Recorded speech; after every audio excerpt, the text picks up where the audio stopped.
Bismillahirrahmanirrahim. Assalamualaikum warahmatullahi wabarakatuh. Allahumma sholli ala Muhammad wa ala ali Muhammad. La haula wala quwata illa billah. Rabbi shrah li sadri wa yassir li amri wahlul 'uqdatam min lisani yafqahu qawli. Alhamdulillahirabbil alamin. Pada siang hari ini kita telah kembali bertemu di lanjutan mata kuliah Pendidikan Kewarganegaraan, dan seperti apa yang telah kita rencanakan jauh-jauh sebelumnya, sambil menunggu yang lain ya, dari 42 ini baru 26 yang hadir. Semoga cepat gabung. Sekarang tentang hak asasi manusia, kelompok HAM ya. Sudah siap? Sudah siap? Silakan dipandu aja. Untuk sementara waktu saya menyimak dan kalian berdiskusi. Silakan langsung ya. Baik, sebelumnya apakah suara saya dengar dengan jelas? Sudah jelas. Baik. Bismillahirrahmanirrahim. Assalamualaikum warahmatullahi wabarakatuh. Terima kasih kepada Bapak Kosasih Adi Saputra, SPD MPD, yang telah memberikan kesempatan kepada kelompok 8 untuk memaparkan dan mendiskusikan hasil pertanyaan dari video presentasi dengan topik pembahasan hak asasi manusia. Terima kasih juga kepada teman-teman yang telah bertanya dan telah hadir pada perkuliahan kali ini. Perkenalkan, saya Nelly Eriska, NPM 193404098, akan memandu kegiatan diskusi pada hari ini. Untuk sesi diskusi, dimohon kepada teman-teman semuanya, terutama yang bertanya, untuk tetap aktif dan on-cam, supaya nanti setelah jawaban sampai bisa langsung menanggapi, baik itu pernyataan cukup ataupun pernyataan lain. Kami telah merekapitulasi, terdapat 9 pertanyaan untuk didiskusikan pada hari ini. Baik, langsung saja kita mulai. Pertanyaan pertama dari kelompok 1 akan dijawab oleh Silpi Siti Nurjana dan Putri Andini.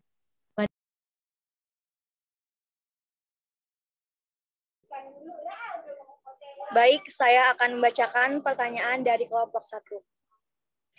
Berdasarkan konstitusi, menyampaikan pendapat di muka umum dijamin dalam pasal 28 Undang-Undang 1945 yang berbunyi, kemerdekaan berserikat dan berkumpul, mengeluarkan pikiran dengan lisan dan tulisan sebagaimana ditetapkan dengan undang-undang.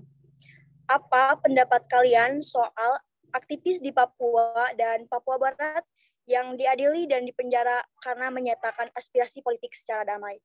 Langkah apa yang seharusnya ditempuh pemerintah dalam mengadili dan memenuhi hak berpendapat dan perlindungan hukum? Masih ada setidaknya 50 aktivis di Papua di balik jeruji besi semata-mata karena menjalankan hak mereka secara damai.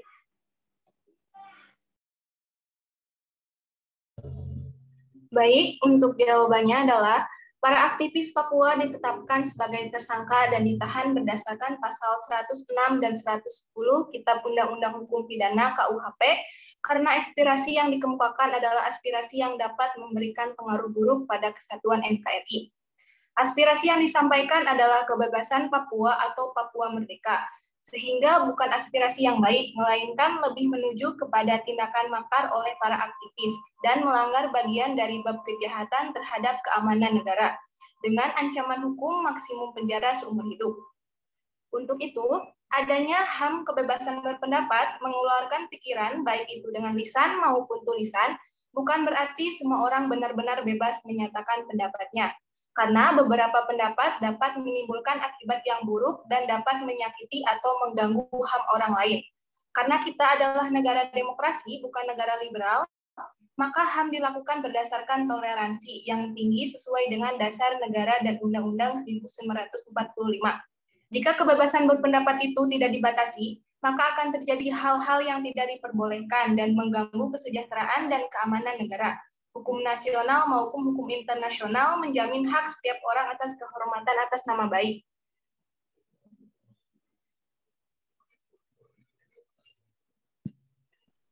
Untuk itu, penggunaan kebebasan atau hak setiap orang tidaklah digunakan sedemikian rupa tanpa batas sehingga menyerang kehormatan atau nama baik seseorang. Sebab hal tersebut juga bertentangan dengan Undang-Undang Dasar 1945 dan bertentangan dengan hukum internasional. Seperti halnya aspirasi yang ditunjukkan oleh Papua. Mereka mengakui aspirasi secara damai, tetapi pada faktanya terjadi pertikaian dan lontaran aspirasi yang dapat menimbulkan pengaruh buruk.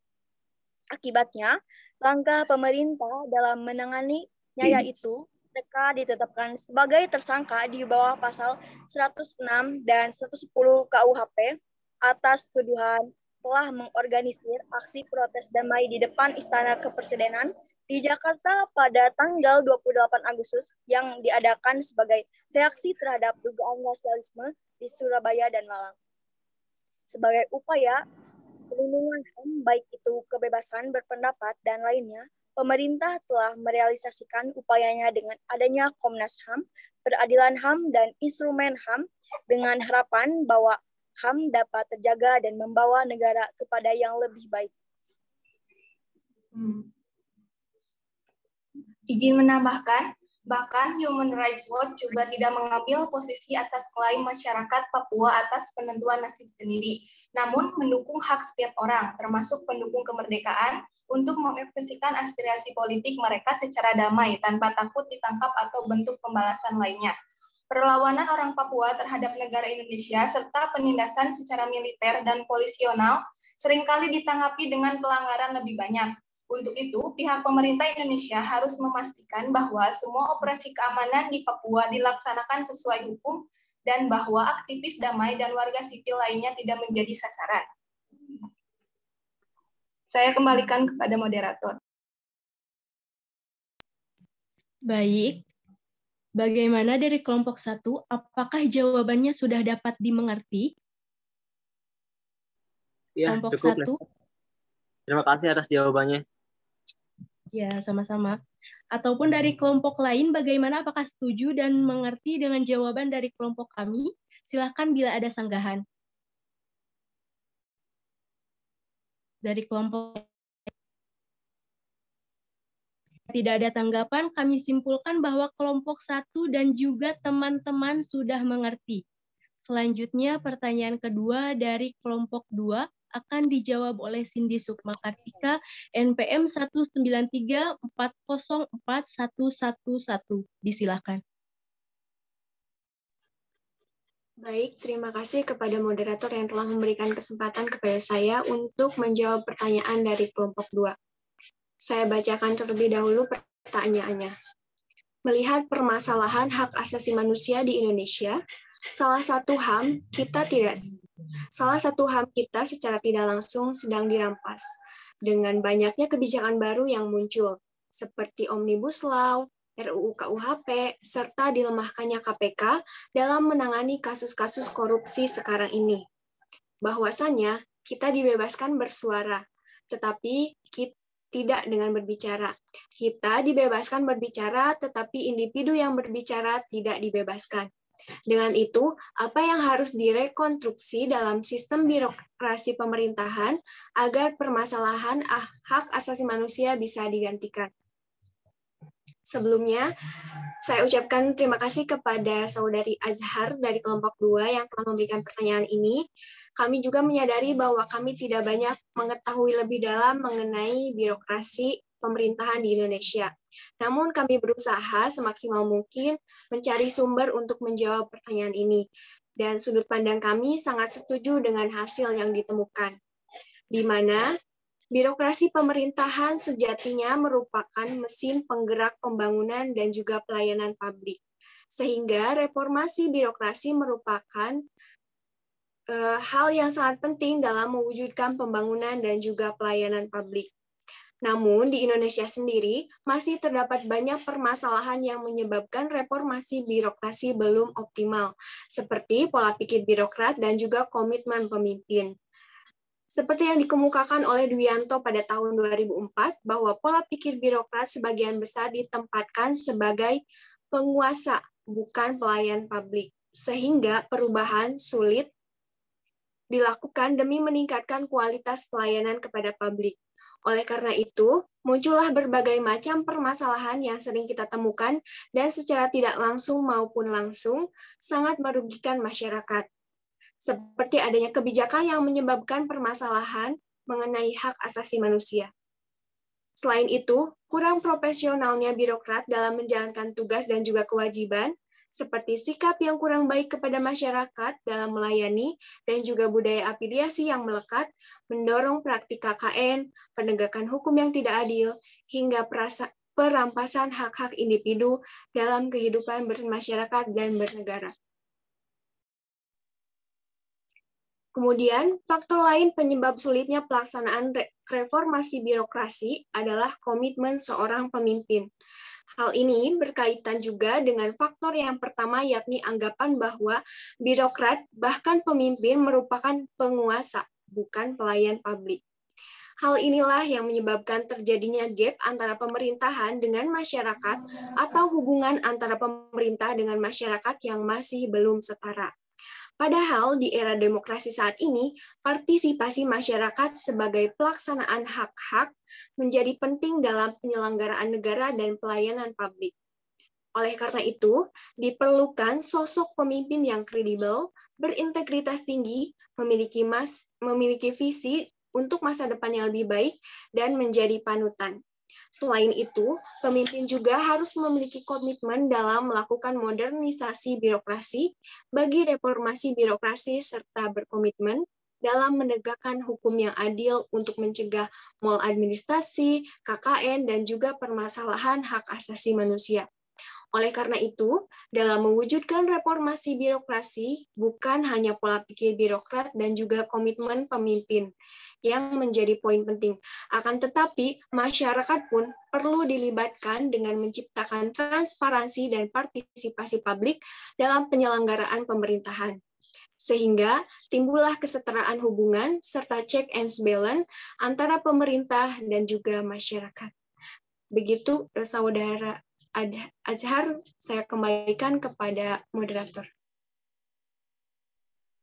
Baik, bagaimana dari kelompok 2 ataupun teman-teman lainnya? Apakah jawaban dari kelompok kami sudah dimengerti? Apabila ada sanggahan, disilahkan. Kelompok 2, bagaimana? Apakah dimengerti? Saudara Azhar? Baik, dimengerti. Baik, jika sudah dimengerti, selanjutnya pertanyaan kedua, maksudnya pertanyaan ketiga dari kelompok 3 akan dijawab oleh Cindy Sukmakartika dan Karina kami. Padanya disilahkan. Terima kasih kepada moderator. Baik, pertanyaan selanjutnya itu dari kelompok 3. Apakah hak asasi manusia masih berlaku dalam perang ataupun konflik? Nah, untuk menjawab pertanyaan ini, kita ambil satu contoh, yaitu TNI yang sedang mengamankan Papua dituduh telah melakukan pelanggaran hak asasi manusia terhadap TPNPB. Apakah ini termasuk pelanggaran HAM? Nah, pengakuan Tentara Pembebasan Nasional Papua Barat atau Organisasi Papua Merdeka telah mengancam keberlangsungan hidup para pekerja infrastruktur, sehingga hal tersebut sangat mengganggu ketertiban umum. Berdasarkan informasi yang kami dapatkan dari sebuah artikel, penembakan pekerja di Papua termasuk kategori aksi terorisme.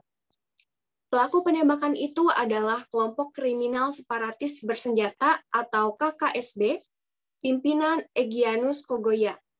Istilah KKSB tersebut merupakan penghalusan agar tidak muncul kesan negatif atau jelek terhadap Provinsi Papua dan juga Papua Barat. Adanya perlawanan dari pihak pemerintah melalui Tentara Nasional Indonesia adalah bentuk perlindungan kepada masyarakat yang telah terancam jiwanya. Sedangkan kita ketahui bahwa hak asasi manusia menurut Pasal 1, Angka 1 Undang-Undang Nomor 26 Tahun 2000 tentang Pengadilan Hak Asasi Manusia adalah seperangkat hak yang melekat pada hakikat dan keberadaan manusia sebagai makhluk Tuhan yang Maha Esa, dan merupakan anugerahnya yang wajib dihormati, dijunjung tinggi, dan dilindungi oleh negara, hukum, pemerintahan, dan setiap orang demi kehormatan serta perlindungan harkat dan martabat manusia. Nah, dari penjelasan tersebut, maka tindakan TNI dalam kasus tersebut tidak dapat dikatakan sebagai pelanggaran hak asasi manusia, karena TNI di sini memiliki tugas untuk menyelamatkan warga sipil dari teror dan serangan yang dilakukan oleh TPNPB atau OPM, serta melindungi kedaulatan negara Indonesia. Sehingga TNI tidak dapat dituduh melakukan pelanggaran hak asasi manusia, karena memiliki peran sebagai alat negara di bidang pertahanan. Seperti yang kita ketahui, kelompok TPNPB atau OPM terus melakukan penyerangan terhadap warga sipil yang bekerja di PT Istaka Karya yang terbesar di beberapa titik untuk proyek infrastruktur jalan. Dan selanjutnya, penjelasan selanjutnya akan dibacakan oleh Karina Utami. Lalu, dari paparan kasus yang telah dijelaskan oleh Cindy ini, timbullah permasalahan apakah dalam perang atau konflik, hak asasi manusia masih berlaku? Jawabannya tentu saja masih berlaku, yang telah kelompok kami tinjau dari Hukum Hak Asasi Manusia Internasional, bahwa dalam keadaan perang dilarang melakukan penyerangan terhadap warga sipil, rumah ibadah, rumah sipil, dan Konvensi Tambahan 1977 yang secara khusus melindungi orang yang tidak mengambil bagian dalam permusuhan seperti warga atau penduduk sipil, pekerja kesehatan, dan pekerja bantuan kemanusiaan. Kemudian untuk mereka yang tidak lagi terlibat dalam permusuhan seperti tentara yang terluka, sakit, kapalnya karam, dan tawanan perang. Protokol ini tercantum dalam Konvensi Jenewa 1949, di mana Konvensi Jenewa 1949 adalah peranata hukum internasional, yang pada pokoknya itu mengatur cara memperlakukan tentara yang cedera, sakit, atau mengalami kecelakaan di medan perang. Pada tahun 1977, sejumlah negara sepakat membuat aturan tambahan terhadap konvensi itu. Kemudian dikenal sebagai Protokol Tambahan 1 tentang perlindungan terhadap korban sengketa bersenjata internasional dan Protokol Tambahan 2 tentang perlindungan terhadap korban sengketa bersenjata non-internasional. Selain Konvensi Jenewa 1949, perlu diketahui bahwa berperang itu ada tata caranya. Menurut hukum humaniter internasional, hukum perang ini dibagi menjadi dua, yaitu hukum tentang perang dan hukum yang berlaku dalam perang. Hukum tentang perang itu digunakan sebelum berperang, sementara hukum yang berlaku dalam perang itu digunakan saat perang dan mencakup tata cara berperang. Konvensi lainnya yang mengatur tentang tata cara berperang antara lain yang pertama itu Konvensi Den Haag 1899 yang berbicara tentang hukum dan kebiasaan berperang di darat. Misalnya tentang bagaimana perawatan untuk yang terluka, larangan menggunakan racun seperti meracuni sungai, dan larangan untuk menyerang kombatan atau pertempur yang sudah menyerah. Kemudian adanya Konvensi Den Haag 1907. Konvensi ini memodifikasi beberapa aturan tentang hukum dan kebiasaan berperang yang sudah dibahas di Konvensi Den Haag 1899. Diatur pula tentang hak dan kewajiban orang netral dalam perang darat.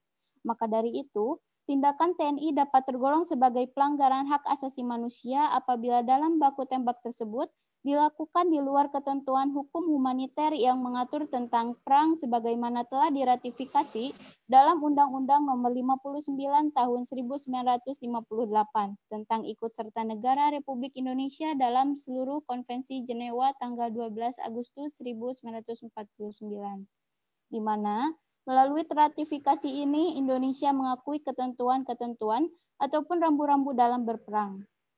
Sekian, saya kembalikan kepada moderator. Terima kasih. Bagaimana dari kelompok 3? Apakah jawabannya sudah dapat dimengerti? Ataupun kelompok lain? Apakah jawabannya dimengerti? Dimengerti. Baik, terima kasih. Selanjutnya, pertanyaan dari kelompok 4 dan 7 akan dijawab oleh Silvi Siti Nurjana, NPM 193404097. Disilahkan. Terima kasih sebelumnya kepada moderator yang sudah memberikan kesempatan. Baik, dikarenakan pertanyaan dari kelompok 4 dan kelompok 7 sama, maka jawabannya kami satukan. Untuk pertanyaannya yaitu, Pro kontra yang menyertai hak asasi manusia menimbulkan banyak pertanyaan tentang hak asasi manusia. Banyak orang yang memiliki pertanyaan tentang HAM karena permasalahan HAM masih kurang mendapat sorotan di masyarakat. Nah, bagaimana menurut kelompok 8 mengenai pernyataan tersebut? Kemudian menurut kelompok 8, apa masalah terbesar hak asasi manusia di Indonesia? Baik, kelompok kami akan menjawab pertanyaan tersebut. Menurut kelompok kami, permasalahan paling besar yang pada akhirnya menjadi hambatan dalam penegakan HAM di Indonesia adalah adanya masalah ketertiban dan keamanan nasional, rendahnya tingkat kesadaran hak asasi manusia, dan kurangnya instrumen hukum dan peraturan. Namun, secara umum hambatan ini dikelompokkan menjadi 3 macam, yaitu ideologis, ekonomi, dan teknis. Secara ideologis, perbedaan ideologi sosialis dengan kaum liberalis membuat perbedaan tajam dalam pandangan hak asasi manusia. Pandangan ideologi liberal mengutamakan penghormatan terhadap hak pribadi, sipil, dan politik. Sedangkan pandangan sosialis memprioritaskan peran negara dan masyarakat. Secara ekonomi, penegakan hak asasi manusia berkaitan dengan kondisi ekonomi masyarakat. Dan semakin tinggi komunitas ekonomi, maka seharusnya semakin tinggi upaya penegakan HAM. Sedangkan secara teknis, penegakan hak asasi manusia dibatasi karena belum meratifikasi instrumen hak asasi manusia internasional. Dengan banyaknya hambatan untuk penegakan HAM ini, rakyat Indonesia berjuang untuk melakukan proses penegakan HAM. Proses penegakan HAM di Indonesia dilakukan dengan beberapa langkah dan upaya dengan harapan menjunjung tinggi hak asasi manusia di Indonesia. Pada dasarnya, gagasan tentang hak asasi manusia adalah keyakinan bahwa hak tersebut dianugerahkan secara alamiah oleh Tuhan Yang Maha Esa. Di samping itu, meningkatnya jumlah kasus pelanggaran hak asasi manusia yang terjadi adalah menjadikan tantangan penegakan HAM di Indonesia. Beberapa kasus pelanggaran hak asasi manusia telah diselesaikan, sementara yang lain masih sedang diupayakan. Meskipun banyak kasus pelanggaran hak asasi manusia di Indonesia, itu bukan berarti bahwa masalah penegakan hak asasi manusia dikatakan lemah atau tidak ada penegakan hukum. Namun, masih banyak masalah yang menjadi tantangan dalam implementasi penegakan HAM di Indonesia. Tantangan penegakan HAM di Indonesia termasuk yang pertama, rendahnya tingkat kepercayaan publik terhadap penjabat pemerintah dan lembaga penegak hukum. Kedua, masih adanya pihak-pihak yang berusaha menghidupkan kembali kekerasan sistematis dan diskriminasi terhadap perempuan atau kelompok minoritas orang. Yang ketiga, budaya kekerasan seringkali masih menjadi pilihan berbagai kelompok masyarakat dalam menyelesaikan masalah yang di antara mereka. Yang keempat, tidak adanya komitmen pemerintah yang kuat terhadap upaya penegakan hak asasi manusia dan kemampuan untuk menerapkan kebijakan HAM secara efektif sebagaimana diamanatkan oleh konstitusi. Yang kelima, industri media massa yang mengakibatkan meningkatnya keterlibatan media massa dalam pemuatan laporan investigasi tentang hak asasi manusia dan pembuatan opini untuk mempromosikan hak asasi manusia. Yang keenam, masih lemahnya kekuatan masyarakat yang mampu menekan pemerintah secara demokratis sehingga mau lebih peduli dan serius dalam melaksanakan agenda penegakan HAM. Yang ketujuh, budaya feodal dan korupsi menyebabkan aparat penegak hukum tidak dapat mengambil sikap tegas dalam menangani berbagai pelanggaran hak asasi manusia yang dilakukan oleh penjabat atau pemimpin masyarakat. Yang kedelapan, dalam beberapa kasus terakhir, perhatian publik dan media massa lebih terfokus pada isu korupsi, terorisme, dan pemulihan ekonomi daripada penanganan kasus-kasus hak asasi manusia. Yang kesembilan, yang terakhir, ada beberapa warga dan pejabat pemerintah yang masih memegang hak asasi manusia itu adalah produk budaya Barat yang individualistis dan tidak sesuai dengan budaya Indonesia. Mungkin itu saja yang bisa saya sampaikan. Saya kembalikan ke moderator. Baik, bagaimana dari kelompok 4 dan kelompok 7? Apakah jawabannya sudah dapat mengerti atau mungkin ada sanggahan? Kelompok 4 dan kelompok 7? Sudah cukup. Baik, selanjutnya pertanyaan dari kelompok 5 yang akan dijawab oleh Putri Andini, NPM 193404100. Disilahkan. Baik, saya bacakan terlebih dahulu pertanyaan dari kelompok 5, yaitu, apa tantangan hak perempuan di Indonesia? Dan langkah apa yang harus diambil guna melindungi dan meningkatkan pelindungan hak perempuan? Apakah Anda mendukung RUU Kesetaraan dan Keadilan Gender? Tantangan hak perempuan Indonesia ialah tantangan terhadap pemenuhan hak perempuan itu sendiri.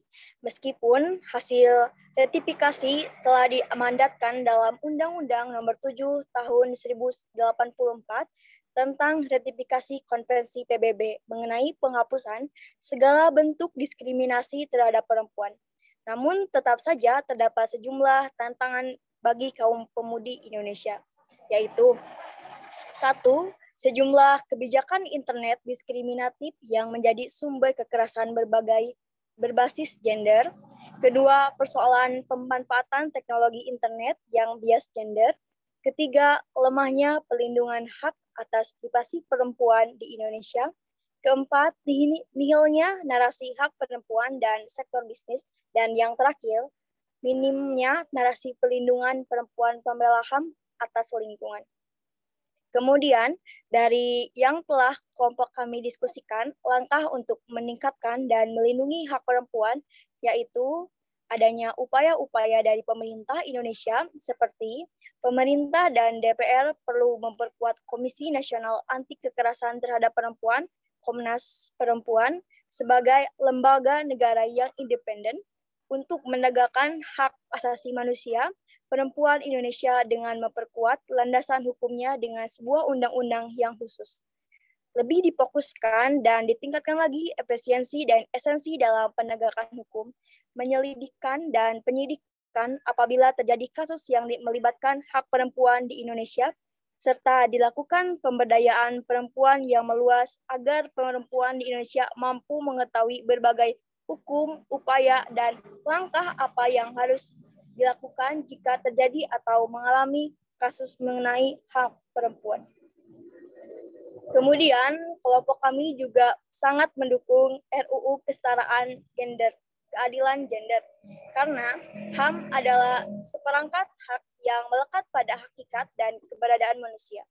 Perempuan dan laki-laki sebagai makhluk bermartabat yang telah dimiliki sejak lahir hingga akhir hayat. Karenanya HAM wajib dihormati, dijunjung tinggi, dan dilindungi oleh negara, hukum, dan setiap orang. Sehingga laki-laki maupun perempuan harus memiliki hak dan kenyamanan serta perlindungan yang sama tanpa diskriminasi.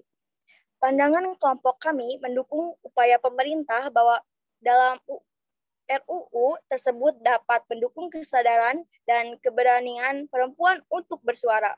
Perempuan harus melawan jika mendapati tindakan pelecehan dan kekerasan yang mencederai martabat dirinya. Sekian. Baik, terima kasih. Bagaimana kelompok 5? Apakah masih menyimak? Kelompok 5 apakah masih menyimak? Kelompok 5? Masih, iya, terima kasih. Apakah ada sanggahan? Tidak, terima kasih. Baik, selanjutnya pertanyaan dari kelompok 6 dan kelompok 10 akan dijawab oleh Karina Utami, NPM 193404114. Disilahkan. Baik, terima kasih moderator. Saya bacakan terlebih dahulu pertanyaannya, yaitu, menurut kelompok 8, upaya apa yang bisa dilakukan untuk menjaga hak asasi manusia? Apakah hukuman mati yang diterapkan di berbagai negara, termasuk Indonesia, termasuk pelanggaran terhadap HAM? Dan berhubung dengan kelompok 10 yang menanyakan hal yang sama mengenai pandangan kelompok kami dalam upaya yang dilakukan untuk menjaga HAM, maka saya akan menjawab pertanyaan kelompok 6 dan kelompok 10. Baik, jawabannya yaitu upaya untuk menjaga hak asasi manusia jika ditinjau dari penegakan hak asasi manusia yang dilakukan oleh pemerintah, yaitu yang merupakan lembaga independen yang bertugas untuk mengadakan pengkajian, penelitian, penyuluhan, pemantauan, dan mediasi hak asasi manusia. Setiap warga negara yang merasa hak asasinya dilanggar boleh melakukan pengaduan kepada Komnas HAM dengan wewenang meliputi yang pertama, melakukan pendidikan dan penyuluhan tentang HAM. Yang kedua, melakukan pemantauan dan penyelidikan terhadap pelanggaran hak asasi manusia. Kemudian yang ketiga, melakukan pengkajian dan penelitian tentang HAM, menyelesaikan masalah secara konsultasi maupun negosiasi yang dibuatnya, serta menyampaikan rekomendasi atas sesuatu kasus pelanggaran hak asasi manusia kepada pemerintah. Kemudian dibuatnya instrumen hak asasi manusia yang merupakan alat untuk menjamin proses perlindungan dan penegakan HAM. Instrumen HAM biasanya berupa peraturan perundang-undangan dan lembaga-lembaga penegak hak asasi manusia seperti Komnas HAM dan Pengadilan HAM. Adanya Pengadilan HAM merupakan suatu bentuk upaya pemerintah terhadap pelanggaran HAM yang berat dan menjadi dasar dalam penegakan kepastian hukum serta keadilan dan perasaan aman. Jika ditinjau dari masyarakat atau pribadi, hak asasi manusia dapat dijaga dengan senantiasa untuk menghindarkan diri dari hal-hal yang menimbulkan terjadinya sengketa atau diskriminasi, mendukung dan tetap bersikap kritis terhadap upaya penegakan HAM, memberikan bantuan kemanusiaan jika terjadi kasus HAM, membangun jaringan gerakan HAM, dan lembaga relevan lainnya, serta saling menghargai dan memelihara sikap toleransi terhadap sesama manusia. Kemudian untuk mengenai hukuman mati apakah melanggar HAM, hukuman mati memang merupakan jenis pidana yang terberat jika dibandingkan dengan pidana lainnya.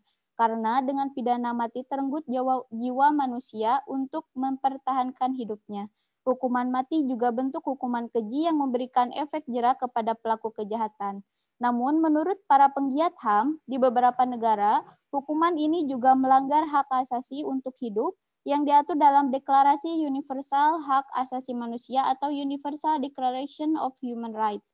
Oleh karena itu, banyak pihak pro dan kontra yang memperdebatkan keabsahan dalam hukuman mati ini. Dari yang telah kelompok kami tinjau, berdasarkan hasil judicial review pada tahun 2007, Mahkamah Konstitusi atau MK memutuskan bahwa hukuman mati tidak bertentangan dengan Konstitusi Undang-Undang 1945. Jika dilihat dari sisi global juga, beberapa negara memiliki argumen yang cukup sama dengan Indonesia. Beberapa negara menganggap hukuman mati tidak melanggar hak asasi manusia yang berlaku, karena hukuman ini tidak hanya bertujuan untuk menghilangkan nyawa seseorang saja, tetapi juga untuk menjaga generasi bangsa selanjutnya dari daya rusak kejahatan luar biasa termasuk penerapannya di Indonesia. Sekian, saya kembalikan kepada moderator. Baik, bagaimana dari kelompok 6? Apakah jawabannya sudah dimengerti? Iya, sudah. Terima kasih. Untuk kelompok 10, apakah ada sanggahan? Untuk kelompok 10, apakah ada sanggahan? Tidak ada, terima kasih. Baik, selanjutnya pertanyaan terakhir dari kelompok 9 akan dijawab oleh saya sendiri. Di mana pertanyaannya, apakah hak-hak sipil dan politik berbeda secara fundamental dengan hak-hak ekonomi, sosial, dan budaya? Jawabannya tidak. Pada masa lalu, ada suatu kecenderungan yang menganggap hak-hak ekonomi, sosial, dan budaya seakan-akan secara fundamental berbeda dari hak-hak sipil dan politik. Namun, kategorisasi seperti ini adalah tidak berdasar dan bahkan menyesatkan.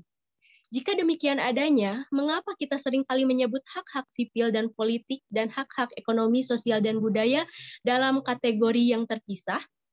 Beberapa alasan telah menyeret lagi ke kategorisasi tersebut yang memburukkan kesamaan elemen yang tersebut. Pertama, pembedaan tersebut pada awalnya karena alasan historis. Sementara Deklarasi Universal HAM tidak membedakan antara hak-hak tersebut. Perbedaan muncul dalam konteks terjadinya ketegangan akibat Perang Dingin antara Timur dan Barat yang semakin meruncing. Ekonomi pasar di belahan Barat lebih menitikberatkan pada hak-hak sipil dan politik. Sementara perekonomian yang direncanakan secara terpusat di belahan timur menekankan pada pentingnya hak-hak ekonomi, sosial, dan budaya. Situasi seperti ini menyebabkan adanya negosiasi dan adopsi dari dua kovenan yang terpisah, yang satu tentang hak-hak sipil dan politik, dan yang kedua tentang hak-hak ekonomi, sosial, dan budaya. Namun, pemisahan yang ketat seperti ini telah ditinggalkan dan kembali ke rancangan asli dari Deklarasi Universal. Pada dekade belakangan ini, perjanjian HAM seperti Konvensi tentang Hak-Hak Anak ataupun Konvensi tentang Hak-Hak Penyandang Cacat telah menyatukan seluruh hak-hak tersebut. Kedua hak-hak ekonomi, sosial, dan budaya dilihat sebagai sesuatu yang memerlukan tingkat investasi yang tinggi, sementara hak-hak sipil dan politik hanya dianggap memerlukan negara untuk tidak ikut campur dengan kebebasan individu. Memang benar bahwa hak-hak ekonomi, sosial, dan budaya kadangkala memerlukan tingkat investasi yang tinggi, baik finansial maupun sumber daya manusia. Untuk menjamin pemenuhan secara menyeluruh, namun hak-hak ekonomi, sosial, dan budaya juga mensyaratkan bahwa negara menghindar dari campur tangan dengan kebebasan individu. Contohnya kebebasan serikat dagang atau hak untuk mencari pekerjaan berdasarkan pilihannya sendiri. Begitu juga hak-hak sipil dan politik, walaupun terdiri dari kebebasan individu, juga memerlukan investasi agar dapat terrealisasi secara penuh. Contohnya, hak-hak sipil dan politik memerlukan infrastruktur seperti sistem peradilan yang berfungsi dengan baik, LP yang menghormati kondisi hidup minimum untuk para narapidana, bantuan hukum, pemilihan umum yang bebas dan adil, dan sebagainya. Ketiga, hak-hak ekonomi, sosial, dan budaya kadangkala dianggap samar atau tidak jelas dibandingkan hak-hak sipil dan politik. Sementara, tidak semua hak-hak ekonomi, sosial, dan budaya terdefinisi secara jelas dalam perjanjian HAM. Hal ini juga berlaku untuk hak-hak sipil dan politik. Lihat contoh-contohnya di bawah ini. Yang terakhir, pada kenyataannya pemenuhan seluruh hak-hak asasi manusia saling terkait satu sama lain. Contohnya, seringkali lebih sulit bagi individu yang buta huruf untuk memperoleh pekerjaan, mengambil bagian dalam kegiatan politik, atau menggunakan kebebasannya untuk berekspresi. Begitu juga kelaparan lebih kecil kemungkinan akan terjadi ketika individu dapat menggunakan hak-hak politiknya, seperti hak untuk memilih.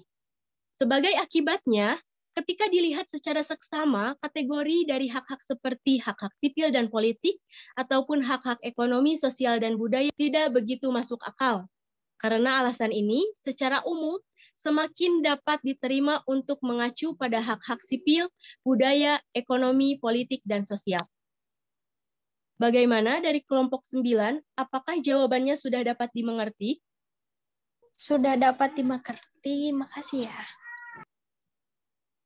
Ya, sama-sama. Alhamdulillah, untuk kegiatan diskusi berjalan dengan lancar. Terima kasih kepada teman-teman yang sudah berpartisipasi dalam diskusi pada kali ini. Jadi dapat disimpulkan bahwa birokrasi pemerintahan di Indonesia memang menjadi problematika yang seringkali menimbulkan permasalahan termasuk hak asasi manusia. Jadi penting sekali dilakukan reformasi birokrasi untuk perubahan yang lebih baik. Kemudian yang kedua, masih terdapat banyak permasalahan hak asasi manusia yang menghambat penegakan HAM di Indonesia, seperti rendahnya keamanan nasional, rendahnya tingkat kesadaran hak asasi manusia, dan kurangnya instrumen hukum dan peraturan. Yang secara umum, hambatan ini dikelompokkan menjadi 3 macam, yaitu ideologis, ekonomi, dan teknis. Yang ketiga, dalam peperangan ataupun konflik, HAM tentu saja masih berlaku.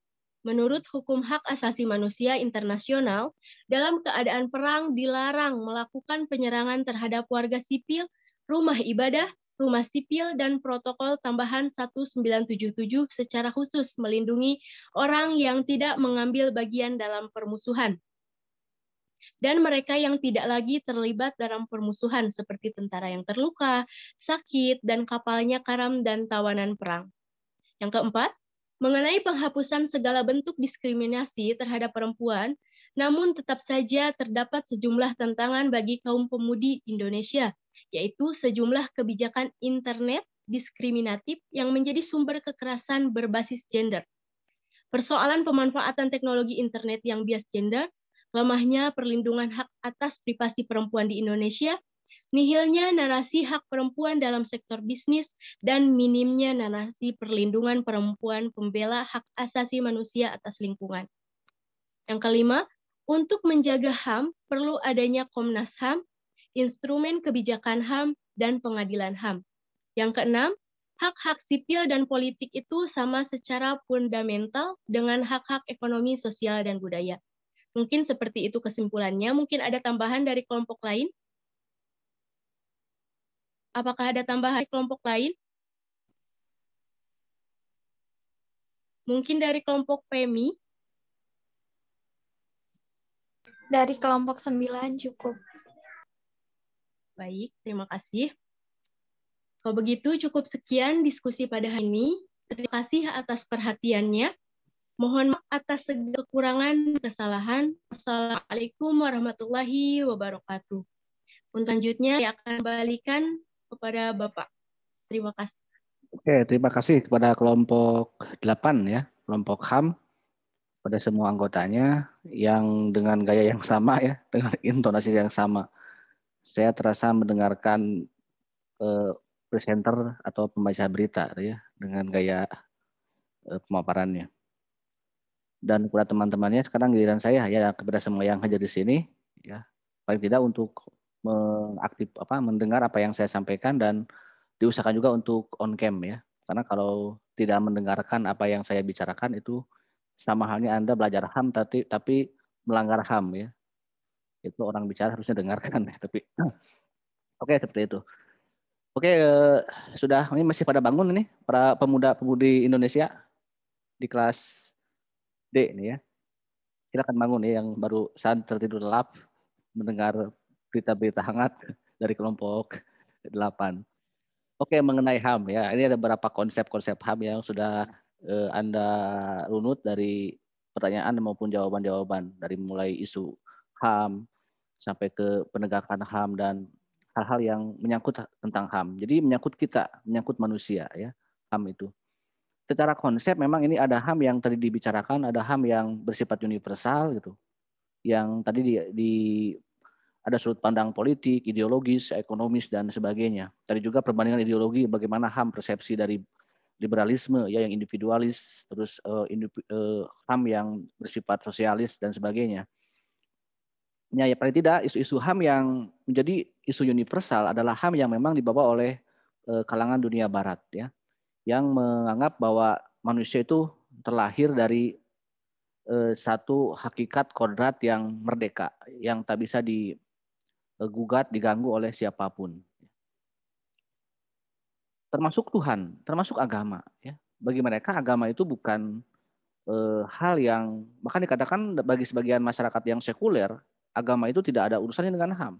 Karena HAM hanyalah menyangkut urusan manusia dengan manusia. Aku berbuat baik padamu itu hanya karena sisi kemanusiaan. Tidak ada misalnya karena itu hal yang dianggap nilai ibadah ya akan dicatat sebagai amal baik sebagaimana ajaran agama. Nah, bagi mereka itu tidak seperti itu. Sehingga memang sangat ekstrim ya perjuangan kaum-kaum HAM, termasuk juga isu-isu gender tadi yang disampaikan ya, selama itu tidak melawan kodrat ya silakan ya, perempuan jangan ditindas gitu kan.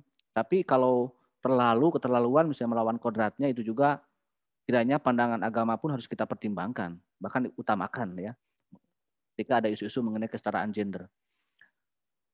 Tadi juga dikatakan hak yang dianugerahkan dari Tuhan kepada manusia. Nah, kita lihat ya, beberapa pejuang HAM misalnya, bahkan beberapa aktivis HAM di Indonesia, anugerah ya. Salah satunya mungkin begini ya, orang terlahir untuk hidup, orang terlahir untuk mencintai dan dicintai. Dijamin juga kan sebenarnya ada perlindungan mengenai perkawinan ya, pernikahan dalam undang-undang perdata, dalam undang agama di kita dikatakan hak seperti itu. Tapi ini ada peristiwa misalnya ketika seseorang, si Agus terlahir ditakdirkan untuk mencintai si Asep misalnya ya. Si Agus ingin menikahi si Asep. Si Iis kayak ngawin si Iis. Eta kumaha, itu HAM atau bukan? Ya bagi mereka kaum barat, kaum liberal, kaum sekuler ya mereka sebuah, wah ini kodrat saya seperti ini. Ya. Makanya sering dalam pengajaran agama ada proses perceraian ya yang dibahas minggu lalu sebenarnya. Kenapa kamu bercerai? Karena ada ekonomi lah apa ya, tidak cocok dan sebagainya. Ada juga yang kenapa kamu bercerai? Karena perbedaan itu. Hakim beritanya. Perbedaan apa? Perbedaan jenis kelamin. Jadi kalau begitu dia sukanya sama yang sama jenis ya gitu. Itu kan bahaya ya. Nah, itu pun harus kita pahaminya. Nah, Pancasila tentunya sila kedua sebagai kemanusiaan yang adil dan beradab dijiwai oleh sila pertama, yaitu ketuhanan yang Maha Esa. Jadi konsepsi nilai-nilai HAM yang di Indonesia, walaupun ada isu-isu internasional, isu-isu global, tetapi kita punya fondasi yaitu agama, sila pertama. Kalau kita berdasar pada HAM yang berajaskan Pancasila. Tapi kalau HAM-nya ya hamburger, apapun itu bisa diperjuangkan ya oleh setiap manusia dari sisi kemanusiaannya saja. Oke, itu ya mengenai konsep isu-isu HAM. Kita punya fondasi yaitu agama sebagaimana yang tertuang dalam sila pertama dan kedua ya, dan saling berkaitan dengan sila-sila yang lainnya. Kemudian kita berbicara masalah penegakan HAM ya, yang kerap kali itu sangat bertentangan dengan atau ada berbeda tafsiran dengan penegakan hukum secara umum. Pada minggu lalu kita berbicara masalah hukum ya, secara spesifik dalam berbagai jangkauan yang sangat luas, hukum perdata, pidana, hukum positif, hukum formal. Tapi hari ini kita berbicara penegakan HAM. Sebenarnya penegakan HAM juga bagian atau rangkaian dari penegakan hukum ya. Namun ada isu-isu yang memang ini menjadi isu khusus. Ini masalah HAM. Tapi menjadi penegakan hukum. Kita berbicara secara prinsip ya. HAM kan semua kodrat, semua kebebasan yang dimiliki manusia. Semua hak dasar dalam diri manusia. Jadi manusia tidak mau diganggu, digugat oleh siapapun. Itu prinsip. Tapi dalam kehidupan sosial manusia itu pasti ada berbagai macam pelanggaran, kejahatan, bullying ya. Yang kita bahas berbagai macam kejahatan pidana dan sebagainya di minggu lalu. Nah, apakah segala bentuk kejahatan secara prinsip itu melanggar HAM atau tidak? Dalam hukum pidana misalnya ada pembunuhan. Itu melanggar HAM tidak? Iya, Pak. Pembunuhan ya, melanggar HAM. Tetapi kan tidak semua pembunuhan. Apakah semua pembunuhan masuk ke pengadilan HAM tidak?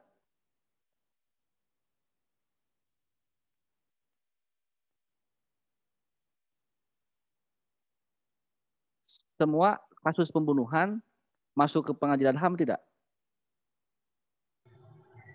Tidak. Tidak. Jadi ada perbedaan konsep berarti ya. Contoh lain misalnya ada kasus narkoba. Tahu kan narkoba? Nasi, rokok, kopi, dan bala-bala.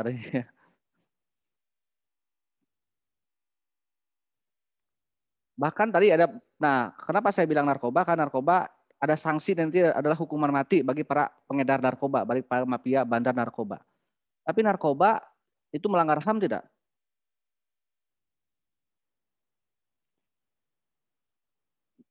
Iya atau tidak aja? Iya. Karena Iya. membuat orang gila ya, membuat orang waras jadi gila, membuat orang mabuk. Cung yang sini yang pernah mabuk. Ada cerita nih orang mabuk bawa mobil, nabrak warung, jebret warung ditabrak. Kan ngeramaknya di warung teh. Nah, cara mana nabrak mobil teh puguh-puguh, nabrak warung teh puguh-puguh mau terbalik mau mobil teh. Kan mabuk mah sok ngomongnya sok di gituannya. Bebas lempeng mabuk mah. Nggak ada yang sehat lah lo ngomong teh cenah garasi aing gitu. Tuh, kan mabuk mah garasi oge. Warungnya disebut garasi. Ada yang mabuk ya, mabuk kemana-mana bawa pantai mobil. Pintu mobil dibawa-bawa ke mana-mana. Kali-kali kan udah jelamat ya. Nah, selama membawa pantai mobil ke berat-berat. Karena mabuknya mah lempeng, mabuk kalah malik kamek bisa namanya dicarikan ditanya teh. Hari mana sih bodo-bodo teh? Kan lamun hari dang tinggal bukakin. Jadi capek-capek ya, liar-liar. Ayo mabuk ya. Di Tasik kan ada rel kereta api kan ya? Ada rel betul? Ayo mabuk, ongkek di rel ya. Kita di Awi Pari, juga mana ke Cirahong sebenarnya. Ditanya kan kuno di ieu teh cenah. Aya bae naon cenah mapel kereta api. Cenah ieu teh ga cenah bapak aing nyeun taraje panjang-panjang teuing. Jadi disangkat taraje. Itu manusia ya. Ada ini orai ya. Ada orai, marapok. Wah, Paresta, Garapleh, Jarudi, buka di perumahan, rancung-rancung. Pas mau pulang ke rumahnya kan olengnya biasanya mah dipayang ku temen teh. Wah lieur gubrak. Pas sampai rumahnya si orang teh cerik kukuk. Kan buat nyarekan teh kawaladan teh nu ngancerna. Tah cenah gara-gara sia ngajak aing mabok. Tah gara-gara sia ngajak aing mabok pik cerik ya. Mana tuh mana cenah nyalahkeun aing pernah ge hayang mabok cenah. Tah gara-gara sia tuh cenah pamajikan aing tuh tempo pae cenah. Lieureun nya pamajikan aing cenah. Itu mulai pemajikan mana itu masalah masalah ngaruh rangkul tuding pemajikan itu orangnya. Jadi jangan coba-coba ya narkoba. Tapi ini ada kasus kemarin ya, jangan coba-coba tapi ada yang selalu mencoba. Ku selalu mencoba. Coba ke polisi kemarin janji. Jadi tuh ya, jadi sanksi hukumannya sampai ke hukuman mati ya, karena bahaya kan, orang waras sinagelo kan gitu, mabok mah. Sehingga memang ini kejahatan luar biasa, kategorinya extraordinary crime ya, sampai hukuman mati. Tapi bagi pengedar, kalau bagi pecandu kan hanya direhabilitasi ya, di BNN biasanya.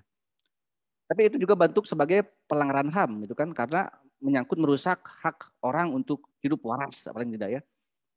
Oke, kembali ke masalah hukuman. Hukuman itu kan ada dua jenis ya yang paling berat. Pertama, tadi hukuman mati. Selain dimatikan, hukuman di apa saja? Penjara. Oh. Cung yang mau dipenjara di sini. Mau nggak dipenjara? Tidak. Kenapa tidak mau dipenjara? PMI, Pak. Kenapa tidak mau dipenjara? Coba.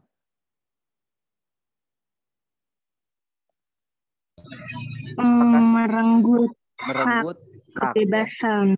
Merenggut hak kebebasan. Berarti penjara maupun hukuman mati secara prinsip itu melanggar HAM karena merenggut kebebasan orang. Tapi ini kan konteksnya sebagai, tadi ada pertanyaan kalau tidak salah ya.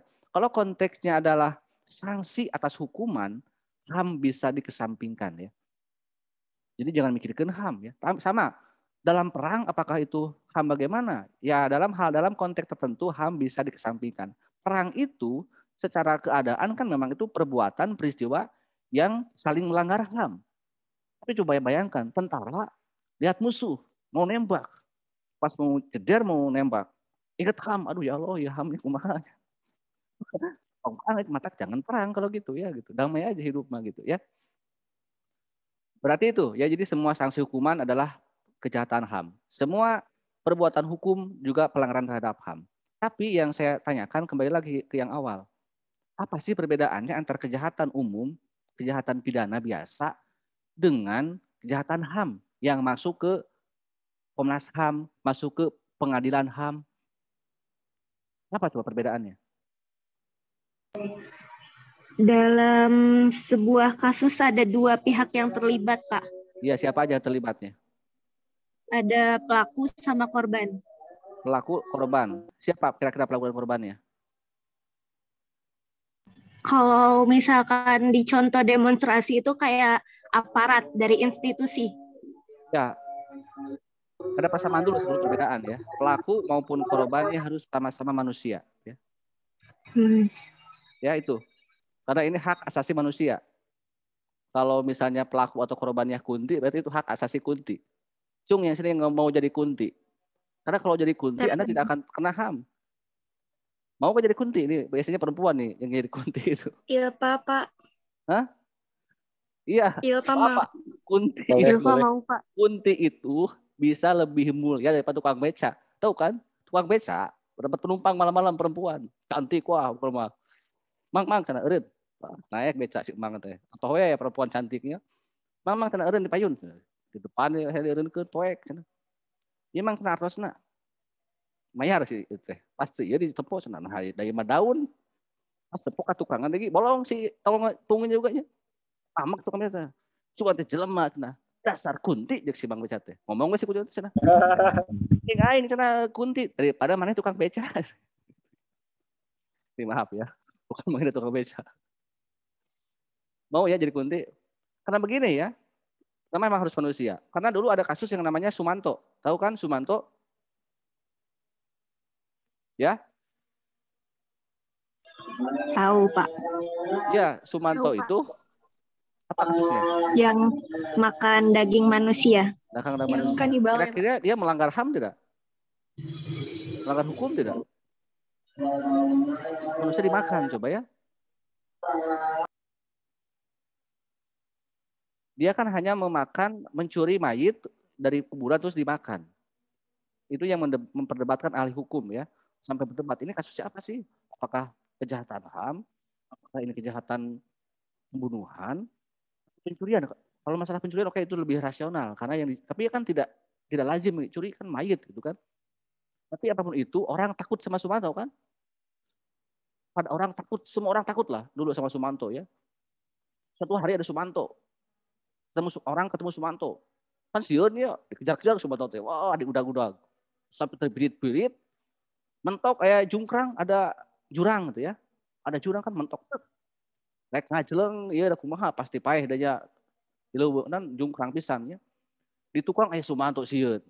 Akhirnya kan pasrah kepada Allah. Ya Allah, lindungilah aku dari Sumanto katanya. Beureum doana teh kan. Pas bentak, pas muka mata, digigir Sumanto keur ngadoa. Sumanto ge kieu sarua. Sumanto, maneh ngadoa? Iya, doa naon? Doa sebelum makan ya gitu. Dek siap-siap ngadahar eta jelema. Sumanto. Ya. Coba apa perbedaannya? Pelaku dari kejahatan HAM dan tindak pidana biasa siapa? Mesti manusia ya, bukan Kunti. Kira-kira siapa? Atas nama siapa?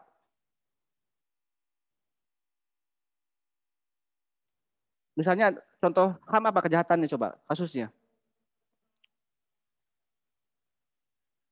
Demonstran ya, 65, Trisakti.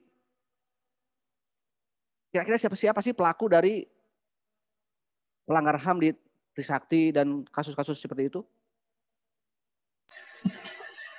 Institusinya, Pak. Institusi. Yang jadi yang menjadi pelaku utama dari kejahatan HAM itu adalah institusi. Bisa penegak hukum, bisa aparat, bahkan bisa presiden. Itulah kenapa di negara lain ya banyak presiden setelah lengser kemudian diadili dan ada yang dihukum mati oleh hukum di negara tersebut. Karena terbukti melakukan kejahatan HAM. Bahkan oleh hukum internasional. Di kita kan belum ada kasus seperti itu ya. Di Sakti juga mungkin kalau dikorek-korek benar kan ini perintah kan orang-orang lapangan yang bergerak. Kasus EPI kemarin itu orang-orang lapangan itu hanya benar atau ada perintah dari atasannya. Itu kan kalau terbukti ya mungkin bisa menyeret Kapolri, bisa menyeret mungkin juga presiden kalau memang ada terbukti hal itu. Dan kedua dari korbannya. Korbannya siapa?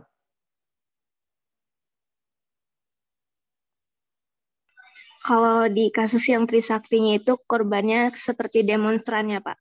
Ya, jadi komunitas, berarti masyarakat ya yang banyak. Jadi dari jumlah dan pelakunya itu kalau kejahatan HAM itu harus melibatkan berbagai pihak yang banyak, ya termasuk juga para korbannya. Jadi kalau hanya pembunuhan biasa, bukan pembunuhan massal itu nanti akan masuk ke kategorinya adalah kejahatan pidana biasa kan ya, pembunuhan tukang beca misalnya dibunuh oleh tukang parkir, oleh preman. Itu kan cuma tindakan pidana biasa. Jadi itu kurang lebih ya teman-teman semua. Di kita memang sekali lagi tadi jadi berbagai pertanyaan mengenai kasus tadi ada KUHP, Omnibus Law, UU KPK dan semacamnya. Itu prinsipnya memang banyak sekali dirampasnya hak individu oleh penguasa yang harusnya pelayan malah menjadi penguasa. Tadi juga sudah dikatakan ya TNI di Papua ya. Dalam konteks tertentu itu bagaimana ya. Pro kontra HAM tadi ya, masalah terbesar HAM di Indonesia, ideologis tadi juga sudah saya sampaikan. Kita punya Pancasila, pandangannya yaitu sila pertama, jangan sampai semuanya itu dibawa-bawa ke ranah HAM ya. Oke, jadi masalah perempuan, gender, masalah hukum mati, melanggar hak sipil dan lain-lain. Pada prinsipnya tadi bilang bahwa memang di kita walaupun undang-undang HAM di kita tahun 99 setelah reformasi dan Komnas HAM juga 2000 memang tidak ada kasus yang sampai menyeret ke pengadilan HAM ya. Itu pun ada semacam budaya Indonesia. Di kita memang tidak ada presiden yang pernah diadili ya oleh hukum di kita. Padahal kasus-kasus yang melibatkan mungkin 65 ya, 66, bahkan zaman Pak Harto juga ada kasus selain Trisakti ada juga kasus Tanjung Priuk ya dan di Timor Leste pembebasan Papua Barat dan sebagainya. Itu dunia internasional menyoroti. di kita pun ada budaya yang mungkin ini menjadi pelajaran penting ya, apakah baik atau buruknya. Ada budaya yang mudah memaafkan dan mudah melupakan gitu. Itulah kenapa di kita tidak ada presiden yang diadili, karena mungkin kita marah pada presiden, pada penguasa kita kalau sedang dalam keadaan marah ya. Tapi setelah itu kita bisa meredup ya, bisa memaafkan apa yang telah dilakukan. Beberapa kasus yang dikategorikan pelanggaran HAM, apakah 65 ketika PKI membantai ulama ataupun ketika PKI membunuh para jenderal. Sebaliknya ketika PKI dihabisi oleh para ulama dan para rejim Orde Baru, itu pun tidak sampai ke pengadilan karena memang terkait tadi ya, sejarah luka lama yang cukup berat, dan juga itu ada rekonsiliasi juga yang sering diupayakan oleh berbagai kalangan ya di Indonesia. Itu ya kurang lebih teman-teman semua tentang masalah HAM. Mudah-mudahan Anda bisa, kuncinya adalah itu ada perbedaan yang cukup signifikan yang harus hati-hati ya antara HAM dan penegakan hukum yang biasa. Sampai jumpa lagi minggu depan. Terima kasih. Apabila ada yang kurang berkenan, mohon maaf ya. Selamat siang, selamat beristirahat, selamat beribadah. Assalamualaikum warahmatullahi wabarakatuh. Saya Waalaikumsalam. Waalaikumsalam warahmatullahi wabarakatuh. Terima kasih, Bapak.